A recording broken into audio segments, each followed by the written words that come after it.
மூத்த காங்கிரஸ் தலைவரும் அண்ணல் காந்தி பெருந்தலைவர் காமராஜர் அவர்களின் தீவிர தொண்டருமாகிய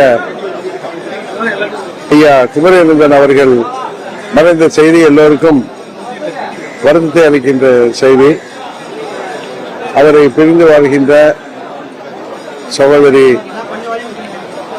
முன்னாள் கவர்னர் அம்மையார் அவர்களுக்கும் மற்றும் அவர்கள் குடும்பத்தினர்களுக்கும் எனது ஆழ்ந்த இரங்கலை இந்த நேரத்திலே தெரிவித்துக் கொள்கின்றேன்.